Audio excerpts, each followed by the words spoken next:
Greetings, welcome to Physics 2001, Section 102, Spring 2020, Lecture 20. So this is the second lecture on simple harmonic motion. This is the one where we're going to actually get into describing oscillations. As you can see, this one is going to be a little bit equation heavy, but that's okay. That's why you have an equation sheet. And as you'll see, there's a few basic principles that you need to know, and then this won't be quite so intimidating. Some reminders, of course, you do have homework due this Friday. Please get that done. The midterm is going to be open from noon, Monday, April 6th, through 6 p.m. April 7th. But keep in mind, you only have 90 minutes to complete it once you start it. Okay, so start it, before, let's say 4 p.m. on April 7th is probably the latest you should be starting this thing. You only have 90 minutes to complete it when started. If, let's say, your internet drops out for some reason, and you lose time, contact me as soon as possible, and then we can try to work something out. So Lawn Kappa has a way for me to basically monitor your activity, and I can see how long you were in the exam for, so I'll be able to figure out how to give you the remaining time that you need. There's another exam ongoing for part of Monday, so keep in mind that late Monday, like after 8 p.m. and all of Tuesday, there's expected to be less traffic on Lawn Kappa, so that's probably a good idea to focus if you don't care when you take it, I would suggest Tuesday morning would be a good time to get this done. As far as the content, this is through circular motion. It's mostly only stuff covered since exam 1, but of course everything covered in the class so far is fair game. So maybe brush up a little bit on your kinematics wouldn't be a bad idea. Right, and as usual, if you have problems getting anything done for class at all, please do let me know. Many of you didn't get your lab in on time. That's okay. Trying to give people accommodations because I realize we're all adjusting. That said, if you're one of the ones that didn't get your lab in, I doubt that you're watching this video. So, oh well. Okay. So here we're simple harmonic motions is what we're covering. In everyday language, this is an oscillation. So what we're really trying to describe is the displacement versus time in terms of like a mass spring system, for instance. So let's say we have a mass that's hooked to a spring and the mass is bobbing up and down, okay? And it's going up and down in some way, and we want to describe how is that happening. So you'd hook a marker, you could, for instance, hook a marker to this mass, have a scrolling paper, the paper scrolling from left to right, and then that marker attached to the mass would trace out a sinusoidal curve on the paper. Okay, so then the maximum vertical displacement, this is going to be the amplitude. So vertical displacement, for instance, is from no displacement at all up to the peak here. That would be the amplitude. The time between one peak and another, that is known as the period. So that's the time to complete one cycle in your oscillation. And the number of cycles you have per some unit time is the frequency. And as you can see from these definitions, of course, then the frequency is just 1 over the period. Now, we may want to make an analogy to circular motion here, and we'll go over that more in a moment, but the point that I just want to point out right here is that you can see that the vertical position here, right, you continually return to the same vertical position. It takes you some amount of time to do that. That would be the period for this particular cycle. So the same thing as how long it takes you to go from this particular vertical position back to it, that is the period. Amplitude, right, is capital A, typically is the most common way to denote this, and that is the maximum displacement. So it's shown here on the diagram, that is the amplitude. And one thing you might want to notice with this analogy to circular motion is that you can see that how far an oscillator is through one cycle is going to be independent of the amplitude, right? So how far you are through a cycle is in some sense described by your vertical displacement divided by the maximum vertical displacement. In our circle, we see that that's equal to sine theta, so it's completely independent. How far you are through the cycle is given by the angle, completely independent of the oscillation amplitude. which is going to be important when we think about oscillators a bit more. Okay, so the natural question is, okay, what does the oscillator depend on? So how do the properties of the system affect the oscillation itself? So what are the things that we're interested in? Well, we've gone over some of them already. The frequency, so how many cycles you complete per second. If you want to think about the Massspring system, that's how long it takes to go from the very top down back to the top again. For a circle, a cycle is how long it takes to go through 2 pi radians. If you have something like a Massspring system, so your mass is bobbing up and down on a spring, you can map this onto a circle, right? Because it's circular motion is periodic if you have a constant angular velocity. So anything that oscillates can be mapped onto this sort of circular motion. And if you want to know how many radians do you trace per second, if you if you describe going through your cycle in terms of angle, then that gives you an angular frequency. So the angular frequency is just 2 pi times the frequency. And because we're bringing in angle, the units are going to be radians per second. And the question is, how long does it take to complete one cycle? And that is the period. And the SI units here are the second. Now, if you want to describe your Massspring system, if you know the spring constant and you know the mass, the weight of the attached mass, then you can prove the following: that the angular frequency is equal to the square root of the spring constant divided by the mass. So I have a Massspring system. This purple dot here bobbing up and down, this has some mass m. This spring has some spring constant k that describes its stiffness. If I take the square root of the spring constant divided by the mass, then that gives me the angular frequency. So if I want to figure out the frequency, I could take this angular frequency and divide it by 2 pi. That would give me the frequency. So how many cycles do I complete per second? If I want to know how long it takes to complete a cycle, I would just do 1 over that frequency, and that is the period. Okay, so from this one equation for the Massspring system, you can figure out angular frequency, frequency, and period. Okay, so this is what we're doing here. We're just rewriting those. This is not really 3 separate equations, right? This is really describing the exact same thing. All we've done is we've mapped from we've mapped from angular frequency to period. Okay, so really you just need to remember one of the above formulae. I think the easiest one maybe is angular frequency is the spring constant divided by the mass. You take the square root of that, and then you can map from angular frequency to period. The reason that it's maybe useful to memorize these equations above, these relationships between period, angular frequency, and frequency, is that these are general. This is true for any oscillating system, whereas this angular frequency equal to the spring constant divided by the mass, square root of that, that's obviously only true for a Massspring system. You need a spring involved and you need a mass hanging from it. And an interesting thing that I alluded to earlier is that note that the frequency, the angular frequency, and the period are independent of the amplitude. So what does that mean practically speaking? Let's say I were to take this Massspring system and I were to start out by taking the mass and really stretching the spring really, really far, somewhere down here, say. Then that spring would bob up and down with a larger amplitude, but the time that it takes to go through one cycle would be the same. Okay, so it would not matter. And it's similar, right, when we had the rigid disk example a while ago and when we were doing rotational motion, if this were a physical turntable and it were rotating, whether I'm attached to close to the axis of rotation on the turntable or far from the axis of rotation on the turntable, because this all has the same angular frequency, the time that it would take for me to go through one cycle would be the same. It's independent of the amplitude, right? It's independent of the radius on that circular motion. Okay, so let's do a numerical example here. So we're doing, let's say we have a mass, it's hung from a spring and it's set into oscillation.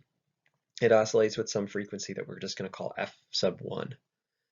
Now we attach, for an identical spring, we attach the mass. Same spring constant, same length, okay? So basically the mass is now supported by two springs. They each have the same spring constant. So how is the new frequency going to compare to the old frequency? So take a moment, think about that.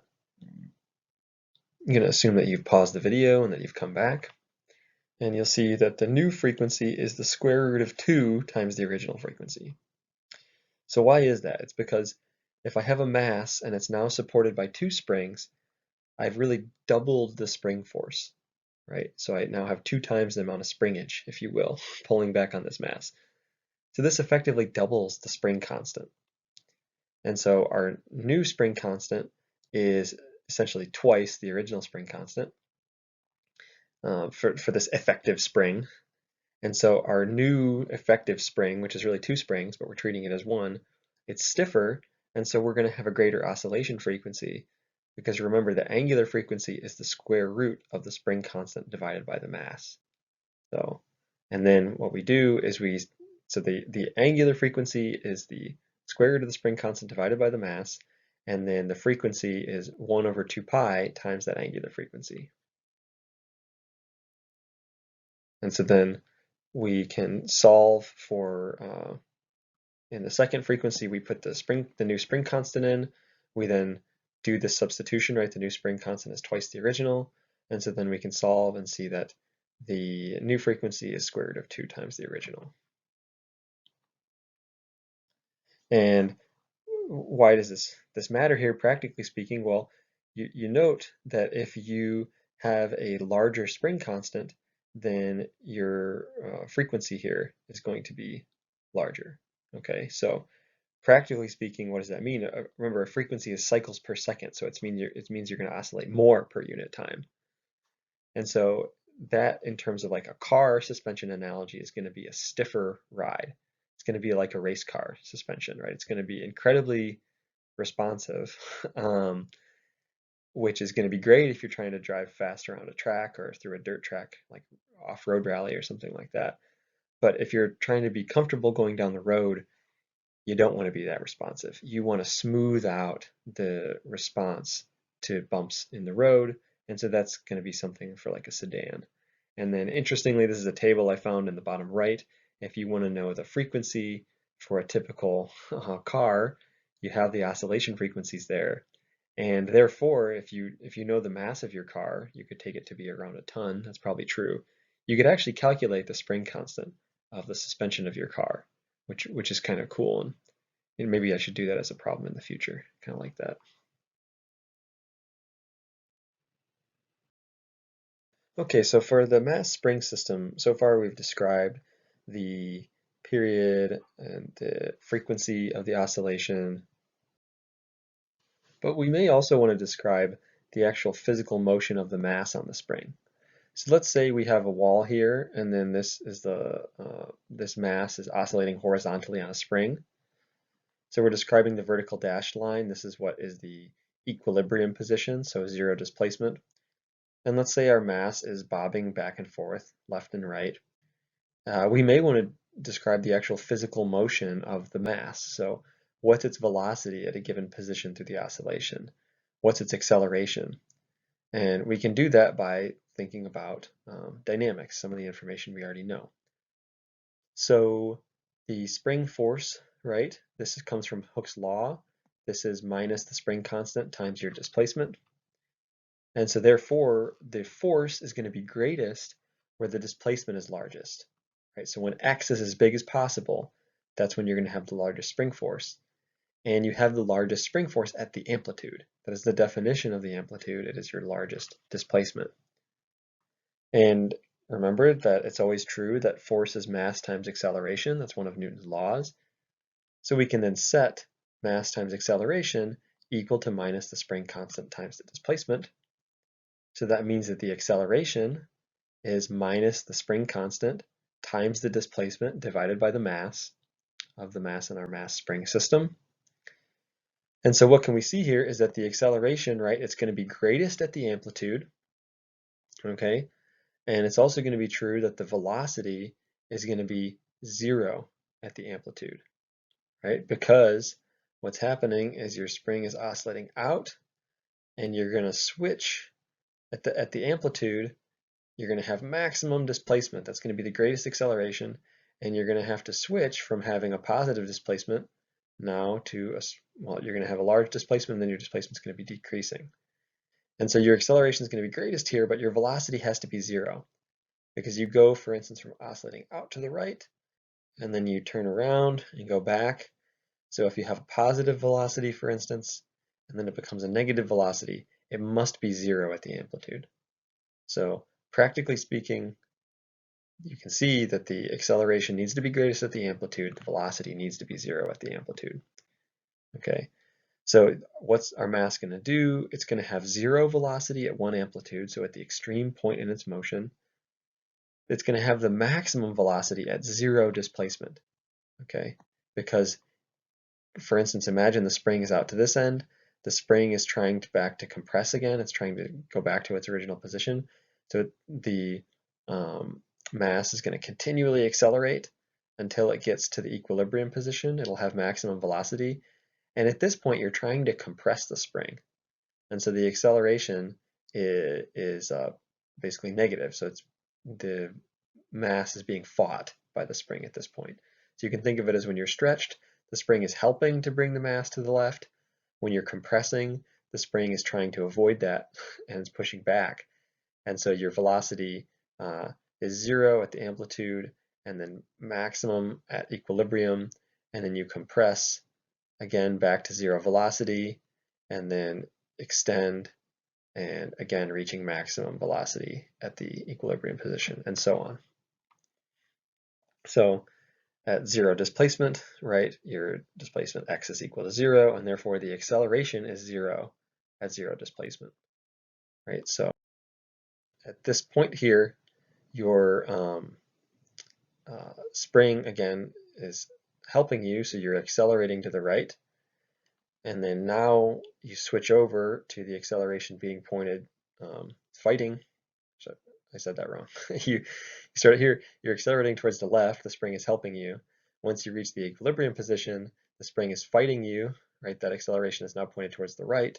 And so if acceleration is going to switch from being pointed to the left to pointed to the right, that means that the switchover point, the equilibrium position, it needs to be 0. So acceleration is 0 at 0 displacement. So then in terms of forces and acceleration, I mean, here's just a GIF animating that so you can see that your force when you're extended is helping you return to the equilibrium position to the left, and when you're compressing, the force is trying to get you to return to the equilibrium position, but it now needs to do that by pushing to the right when you're compressed.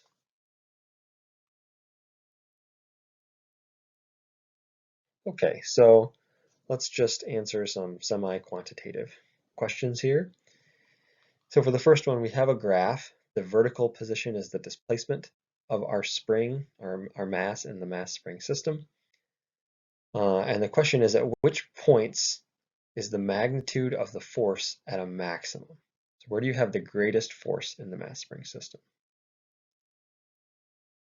So I'm going to assume that you've paused the video, you've come back, you've kept in mind that when you're maximally compressed or extended on your spring, the force is going to be maximum, and that's going to happen at the amplitude, whether it be positive or negative. So A, E, and I, this is when your spring is maximally stretched or compressed, so it's at the amplitude, and so the force is going to be the greatest, right? Because the spring force is minus K, the spring constant, times X, the displacement, and so you're going to have the maximum force at the maximum displacement, and that maximum displacement by definition is the amplitude, and this is reached for points A, E, and I. Okay, so far we've described the properties of the mass, its velocity and acceleration at the extreme points.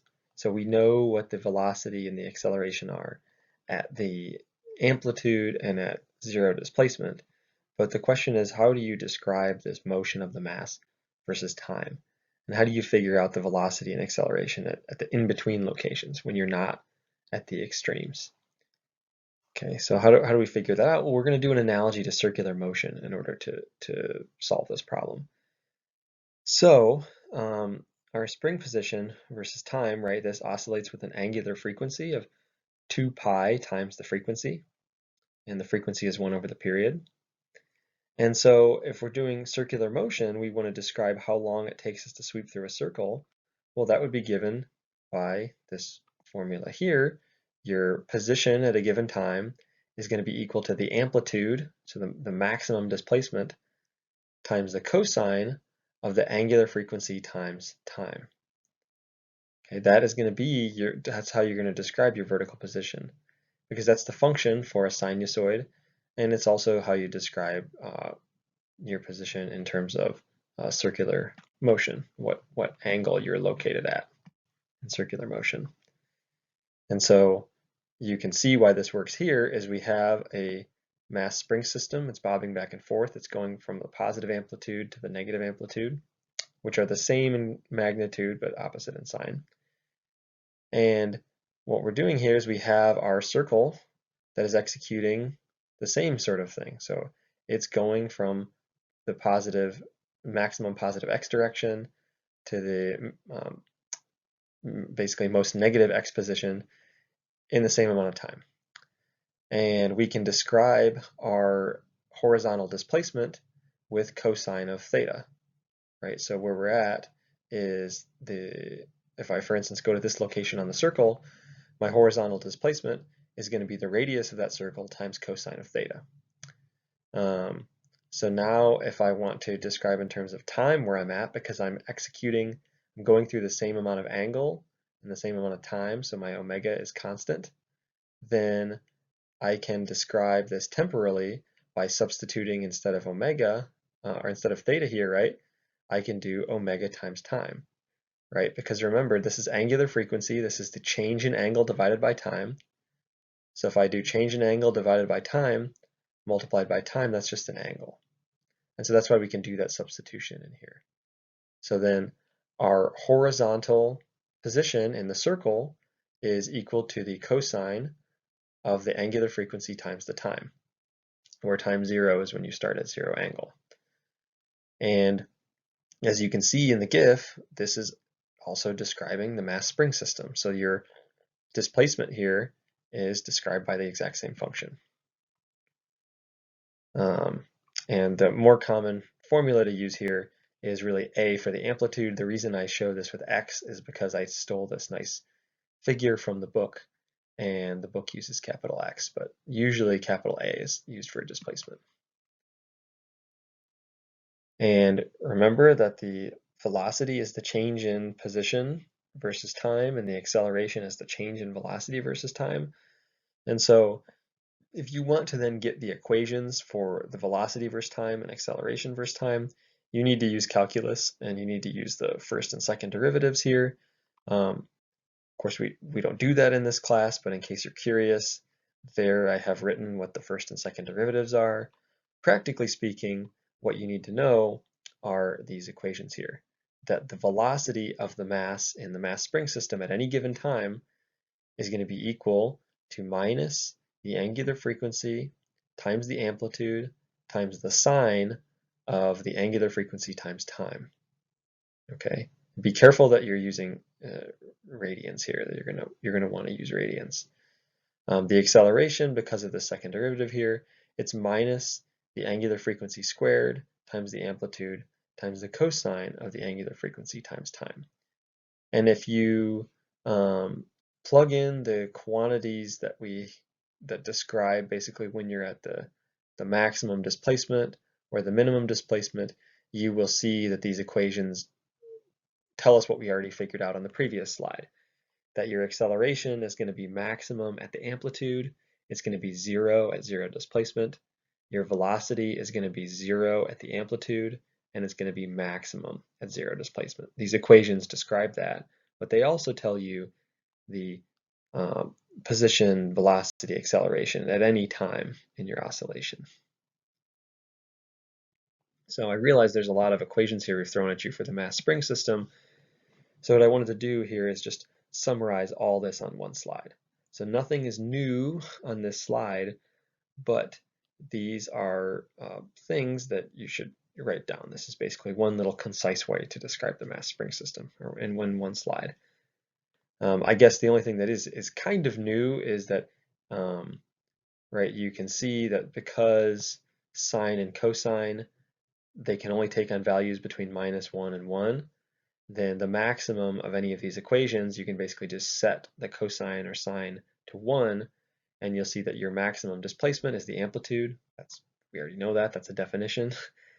The maximum velocity is going to be the amplitude times the angular frequency. So in our mass spring system, this is the amplitude times the square root of the spring constant divided by the mass. It's the maximum velocity you're going to have in this mass spring system. And the acceleration, the maximum acceleration, is going to be the amplitude times that angular frequency squared. So that's going to be amplitude times spring constant divided by mass. And I'd never expect you to remember these. This is just something you should have on an equation sheet. And it's all summarized here in one slide for you. Okay, so knowing what we know, let's answer a simple question about it. So of these systems here that I'm describing, A, B, and C, which of the situations will have the greatest maximum force? So let's say we have a mass, capital M, it's attached to a spring with constant K, spring constant K, and it's pulled back a distance d and released. So d is the amplitude in this part A, or example A. So now system B, the mass is twice as large, so it's mass 2m. The spring constant is half as large, it's 1/2 of k, and the amplitude is twice as large, 2d. And for spring C, spring system C, we have a mass that's half as large as the original, 1/2 m. The spring constant is twice as large as the original spring constant, it's 2k, and the amplitude is half as large as the original amplitude, 1/2 d. So which one of these has the greatest maximum force, or is it answer D and they're all tied? So take a moment to think about this. I'm going to assume that you've paused the video and that you've come back. And you'll find that actually the maximum force is tied for all of these. Okay, so why is this? So the spring constant, or the spring force from Hooke's law is minus the spring constant times the displacement. The maximum force, right, is going to be at the amplitude. So we can set displacement equal to amplitude A. So the maximum spring force is the spring constant times A. Now we just need to go through our examples A, B, and C and plug in the spring constant and the amplitude. So for case A, we defined the spring constant as K and the amplitude as D. And everything else is going to be relative to that. For case B, the spring constant is half as large, so we plug in 1/2 K. For the spring constant, the amplitude is twice as large as the original, so 2 times the amplitude.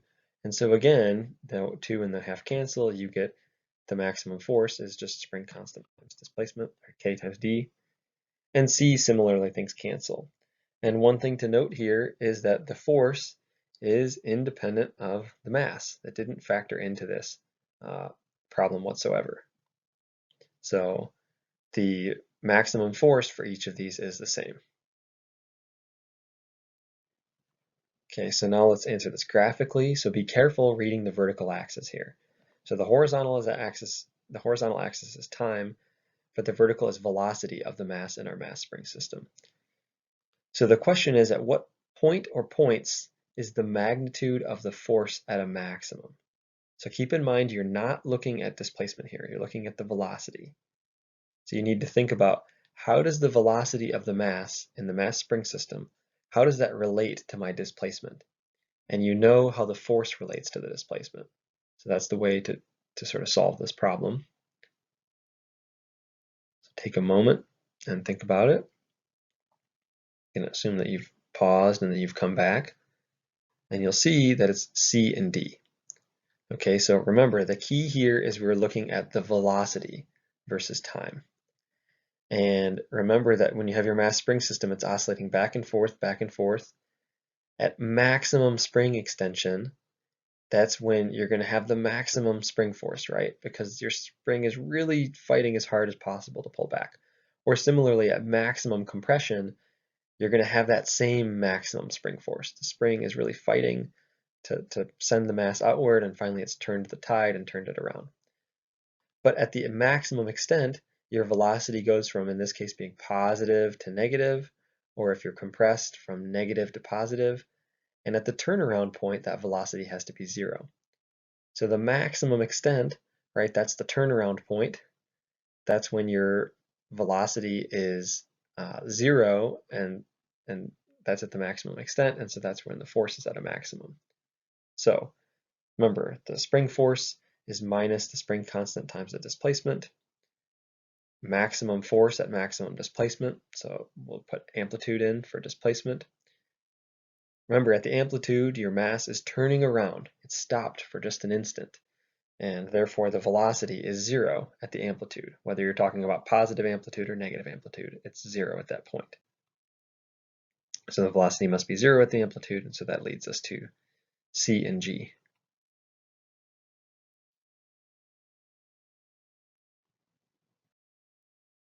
Okay, so another sort of qualitative question. Let's say we have a mass attached to a spring, and it's sliding back and forth on a horizontal frictionless table. So gravity is not factoring into this at all.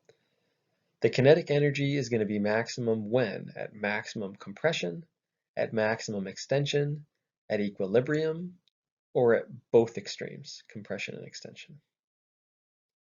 So you need, again, to think about the velocity. Remember, the kinetic energy is still 1/2 times the mass times the velocity of that mass squared. So where is the velocity maximum? And then you'll figure out where is the kinetic energy maximum. So I'm going to assume that you've paused the video, you've come back, and you now know that at equilibrium is when the kinetic energy is going to be maximum. So remember, we're not allowed to forget anything in physics. This equation is still true. The kinetic energy is still 1/2 times the mass times the velocity squared. And your maximum velocity, therefore, is going to be maximum kinetic energy. And the velocity is maximum at equilibrium, right? Because your spring is bobbing back and forth. And when you're at maximum extension, your velocity is zero. You're then going to accelerate through equilibrium because the spring's pulling you back. And then once you pass equilibrium, the spring's going to be fighting you because you're compressing it now. And so past equilibrium, the velocity will decrease. So at equilibrium, that velocity is going to be maximum, and therefore kinetic energy is maximum.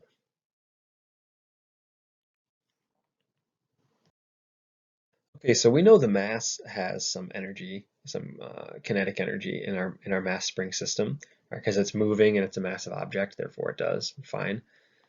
But what about potential energy? Well, the spring, right, can store potential energy. When you compress that spring, you're storing energy, and you can release that later as kinetic energy. And that's how, right, a lot of watch mechanisms work, is that you're storing energy in a spring and you're releasing it to move your gears. So you need a little bit of calculus to solve this, but if you take the derivative of the force, that defines the potential energy. And so then the potential energy of the mass spring system turns out to be 1/2 times the spring constant times the displacement squared. So then the maximum potential energy you can store is going to be 1/2 times the spring constant times the amplitude squared. But for any displacement in your spring system, you can calculate the potential energy. And as you can imagine, we're going to be able to convert from this potential energy to kinetic energy and back. This is an equation that you're going to want to know. So the work done by the spring, right, this is the change in potential energy. So stretching or compressing is going to do negative or positive work. So remember, if the force is in the same direction as the motion, then that's a positive work. If the force is opposing the direction of motion, that's going to be a negative work. Since we have no non-conserving forces here, we're going to assume no friction, no wind resistance, then the total mechanical energy the sum of the kinetic plus potential energy, that's going to be constant. And so we can actually use this to find the velocity at a given displacement. So even if we don't know anything about the time in our system, we can figure out the velocity at this. That's kind of astounding. Okay, so let's go ahead and do this. Let's look into energy. So when we have, let's say, rotating parts, like a pendulum, then for like the pendulum case, we're going to need to add in one more kinetic energy here, or two more pieces of information. Okay, so the kinetic energy, or the total energy in the most general case, is going to be the sum of the potential energy from your height, so this is mgh, the potential energy from your spring, so this is that 1/2 kx squared, the translational kinetic energy, so from linear motion, 1/2 mv squared, plus the rotational motion. So this was the 1/2 I omega squared that we covered in rotational motion. This is the most general equation. This is going to get simpler for whether you have a pendulum or a mass spring system. So we'll go over that. So we can write down the equation for each of those that I just said a moment ago. And so let's just take a simpler case. Let's just take our horizontal mass and spring. So then we can ignore the potential energy from the height because the height's not changing. There are no rotating pieces, so we can ignore the rotational energy. And so then in our horizontal mass spring system, we just have the potential energy from the spring and the translational kinetic energy. So the 1/2 mv squared from motion and the 1/2 kx squared from the potential energy of the spring. And so then we can relate the velocity and the position. So we already know from a few slides back how to relate the velocity versus time, but here we can relate velocity and position, right? So when our displacement is the amplitude, we're at maximum displacement, the total energy is going to be 1/2 times the spring constant times the amplitude squared, right? And that's the total energy, because at your maximum displacement, at your amplitude, the velocity is 0. And this is conserved. There's no non-conserving forces here. So then the total energy, right, we can actually plug in something for this total energy here. The total energy is 1/2 times the spring constant times the amplitude squared. That's equal to the spring potential energy for some displacement plus 1/2 times the mass times the velocity squared at that same displacement. So then you can do a bit of algebra and you see that your velocity is equal to the square root of the spring constant divided by the mass times the difference between the square of the amplitude and the square of the displacement. And the reason it's positive or negative is the question is, are you moving to the positive right direction, or moving to the right, which we usually call the positive x direction, or are you moving to the left, which we'll usually call the negative x direction. So that's just why you get the positive or negative there. It's just, are you moving in the positive x direction or not? But for a given displacement, this is what the velocity is. It's kind of amazing that you can do that. It's pretty cool. So this is something you want to write down. Keep in mind, this is only going to be true, right, for the horizontal mass and spring system. It's kind of a specialized equation. It's only true there because in this equation, we don't have any changes in potential energy from the height that you would have in, for instance, a vertical mass spring system, and there's nothing rotating. So this is only true for the horizontal mass spring system, but it's still kind of a neat and useful equation. Okay, so what we have here is the velocity of a mass in a mass spring system. The question is, at what points is the magnitude of the potential energy at a maximum? So again, pay attention, this is not displacement in the vertical axis, this is the velocity. You can relate velocity to displacement, of course, so you should do that. So at what points is the magnitude of the potential energy at a maximum? And sorry, I didn't give you time to pause, but that's okay. Many of you probably aren't doing that anyways, I guess. I probably wouldn't. So the answer is going to be points C and G. When your velocity is 0, that is when you're going to have the maximum potential energy. Because remember, in our mass spring system, it is oscillating back and forth, and at the maximum extent, at the amplitude, it has to turn around. That's when you have zero velocity. And if you have zero velocity, then you're all potential energy. And so the potential energy must be maximized. So we can write this mathematically. The energy is the potential plus the kinetic. And right, it's conserved throughout the motion, so you're constantly converting from kinetic to potential energy. So if your kinetic energy is as small as possible, which is usually zero, then that means you have maximum potential energy. And at zero velocity, the kinetic energy is zero. So therefore, when you have zero velocity, you've maximized your potential energy.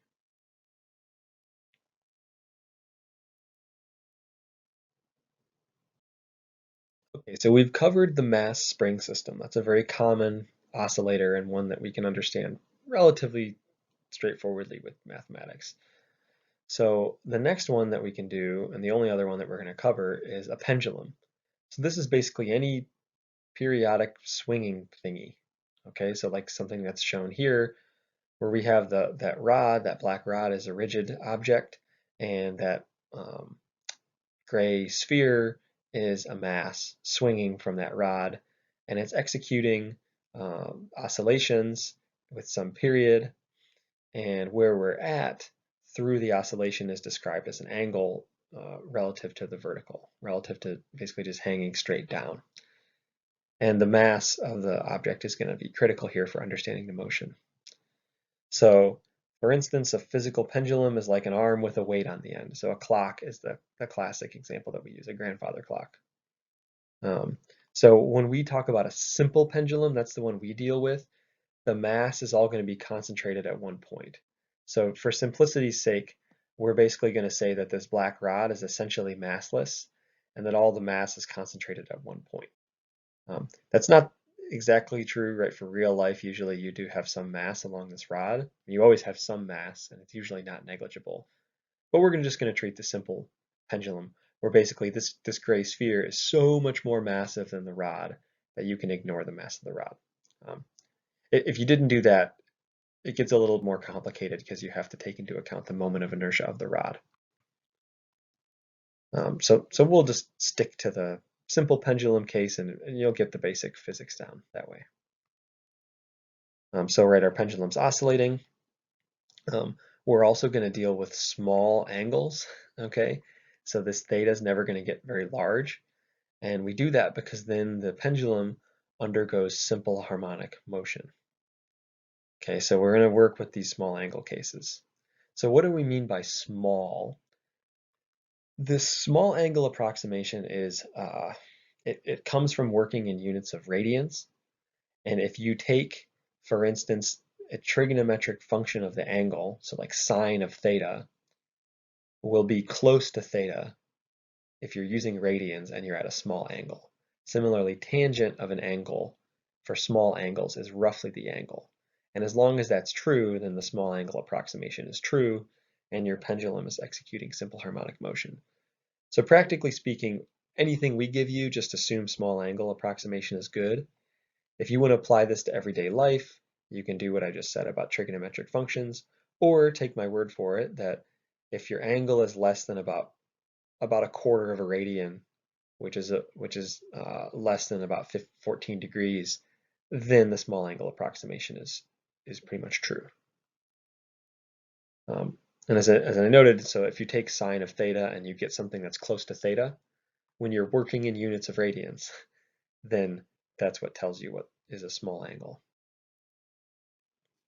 Okay, so if we want to figure out mathematically what's going on with our pendulum, we need to take into account the different forces involved here. Okay, so our pendulum, our simple pendulum, we have a mass hanging attached to a rigid rod, and that rod has some axis of rotation. It's swinging back, sweeping through some angle. And in the terms of the different forces, there's the tension of the rod is pulling the mass, that's providing this the inward force needed to keep that thing attached, basically. And then there's gravity pulling down. And what we care about, right, is what is the force of gravity along the direction of motion. So along that sort of direction of the transverse velocity, if you will. And so that's going to be given by mg sine theta, is this gravitational force along the direction of motion. Okay, so the net force experienced in the swinging direction is going to be minus mg sine theta, as we showed in the picture. Now this is where our friend, the small angle approximation, comes in, right? Things can get complicated if you leave this sign in there. So instead, let's just stick to small angles, and sine of theta is about theta. And so then the net force, this red arrow pointing kind of to downward and to the left, the net force along the swinging direction, this is going to be roughly the mass of the object times little g times theta, the angle of the displacement here. Okay, so remember, this only works when you're using radians. You need to be in radians mode if you want this to be true. Okay, so the angle here, right, is defined as the arc length divided by the radius of your circular orbit here, or in this case, the arc length is going to be, our angle here is going to be equal to the arc length that you swept out divided by the length of the rod, right? The length of the pendulum, that is the radius of our circular orbit, if we will. And so then, since the net force along the swinging direction is mg theta, we can plug this information in for theta, and we see that the net force is the mass times little g times the arc length divided by the length of the pendulum. And so you can recall, right, that for a spring, the spring force is equal to minus the spring constant times the displacement. And so now you have something kind of similar here, right? You have the pendulum force is equal to some constant times the displacement here being arc length. And so the mass of our object times little g divided by the length, this is sort of like the spring constant. So you can see that then pendulums for a small swinging angle, these must also undergo simple harmonic motion. So a lot of the math we covered in terms of frequency, periods, whatnot, that will apply here as well, which is kind of cool. So we can do a sort of translation table, a Rosetta Stone, if you will, comparing the pendulum system to our mass spring system. So the stiffness of the spring, that was given by the spring constant. And in this case, the sort of stiffness of our pendulum, so how high is the frequency going to be when it oscillates, that's given by the mass of the object, the weight hanging from the pendulum, times little g divided by the length of that pendulum. The inertia, that's just the mass, same for both. The angular frequency then we can actually figure out using our translation table, which is kind of sweet. So the angular frequency of our mass spring system, this was the square root of the spring constant divided by the mass. So now let's plug this information in. We're going to translate. We're going to take the stiffness of our pendulum. We're going to plug that in for k, the spring constant. And then you'll see the masses cancel. And now we can see that the angular frequency of the pendulum system is the square root of little g, that's 9.8 meters per second squared, divided by the length of the rod in our pendulum. So that's kind of beautiful that you can do that. And again, remember that the angular frequency is 2 pi times the frequency, and the frequency is 1 over the period. So you can then figure out for the pendulum system what the frequency and the period will be. So key fact here that you should remember, right, based on the fact that the angular frequency of our pendulum is little g divided by the length of the pendulum, it only depends on the length of the pendulum and little g, okay? So the mass that you're hanging here does not matter in terms of describing the frequency with this thing swings. Only the length of the pendulum matters and the local gravity, little g. And the reason I say local gravity is because we can imagine a case where we go to the moon, for instance, and we want to create a clock that also ticks once per second. Then we would need to change the length of the pendulum because little g on the moon is different. So this is a formula that you should know. And you can then translate from there to frequency and a period.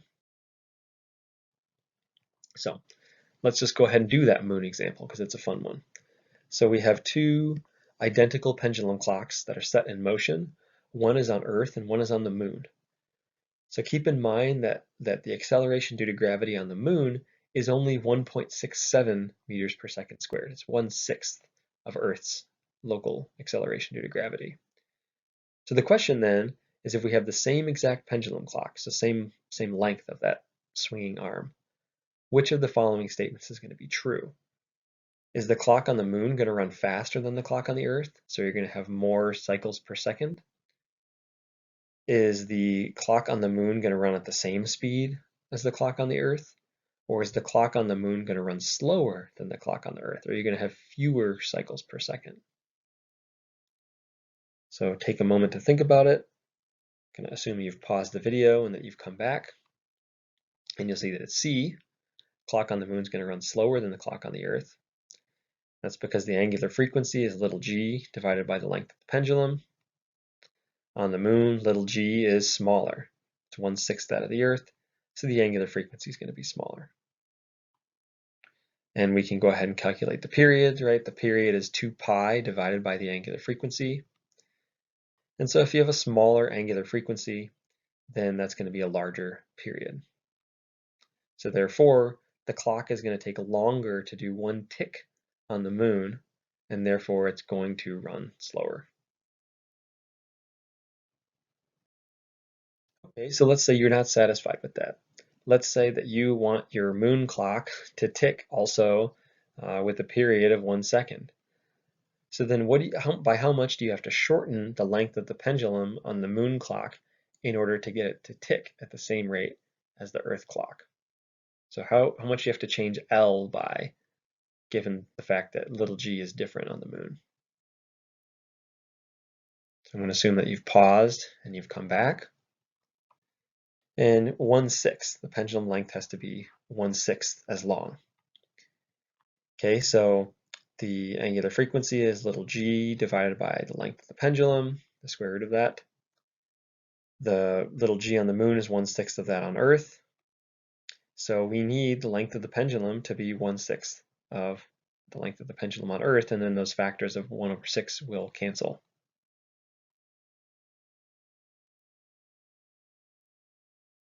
Okay, so we're briefly just going to cover some miscellaneous topics here.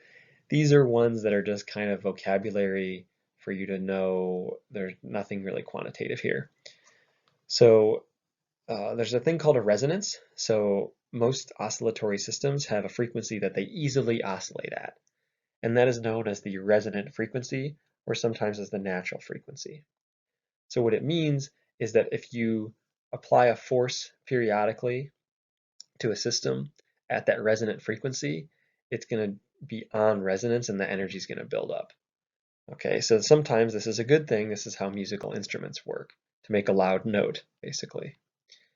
So a simple example of being on resonance is pushing a kid on a swing. In principle, you could push this kid at any point through their swinging motion, but if you want to enable swinging them higher and higher, or to keep them going easily, then you only push them right at that resonant frequency, right? When they come back to you, that's when you give them a push. So that's an example. So oftentimes in a material design, you need to try to counteract that resonant frequency. Usually you don't want something to oscillate at the resonant frequency because it'll bust apart.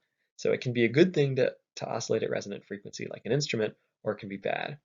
And so it's kind of amazing in really tall buildings, there are often objects to try to counteract that motion. So if you think of a tall building as a giant rod in air, and the wind is going to blow on that, for particular wind speeds, you can begin to drive that building at the resonant frequency, which would potentially cause it to incur serious structural damage. So there's this awesome example of this building called Taipei 101. There is a 728-ton pendulum at the top of the building that counteracts the swinging motion of the building in order to prevent it from oscillating at the resonant frequency and having a catastrophic failure. It's kind of amazing. So a great example, right, of resonances is you can shatter glass with a high-pitched noise like this very excitable person has demonstrated. Right, so if you sing at the right note and you do that loudly, then you can cause that wine glass in this case to oscillate at its resonance frequency, and so the amplitude will be just driven as more or less as high as you possibly could, and in the glass's case, it'll break apart. Or if you look at notes on a guitar, for instance, the the the notes are basically when the string is oscillating at its resonant frequency. So just a quick semi-quantitative question. So let's say you have a car resting on springs and it has a certain resonant frequency. If the driver of the car picks up some passengers, so there's now more mass in the car, how is the resonant frequency going to change? So think of how your frequency in the mass spring system depends on the spring constant and the mass. And now you've changed the mass. So what do you figure will happen to the frequency, to the resonant frequency of the system? So pause, take a moment, you can assume that you've come back, and you will see that the resonant frequency is going to decrease when you've added more passengers to the car. And that's because this is still a mass spring system. The angular frequency is the square root of the spring constant divided by the mass. You've increased mass, and so therefore you have decreased the angular frequency. Okay, so just one last thing, this is just some vocabulary. We've been thinking of oscillators in terms of ones that are just freely oscillating. We're not applying any forces to it. You commonly in real life will encounter a damped oscillator. So where energy is being removed from the system, either via friction or air resistance. There's also driven oscillators, but let's just talk about damped oscillators.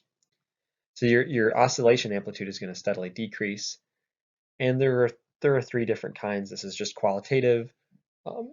So you have underdamped, looks like that, where basically you're steadily oscillating slowly towards equilibrium. There's basically crazy underdamped, right? And then finally you have overdamped, where you can damp the system so much, you can apply so much friction or so much air resistance or so much of some force that you just immediately drive this thing to zero. There's no more oscillating going on. So these underdamped systems, this is when you have passed through equilibrium at least once. Overdamped, you don't pass through equilibrium at all. And that's basically all you need to know. And then critically damped, this is the least amount of damping that you need to apply, that when you apply that, the system will not oscillate. So the critical damping, this is going to return you to equilibrium as quickly as possible. Okay, so that is it for simple harmonic motion. After this, we will move on to basically one of the final topics in the class. We're going to go to fluids. And I say fluids because you can describe liquids and gases with a similar set of equations. So that's it. Now you know all you need to know about simple harmonic motion.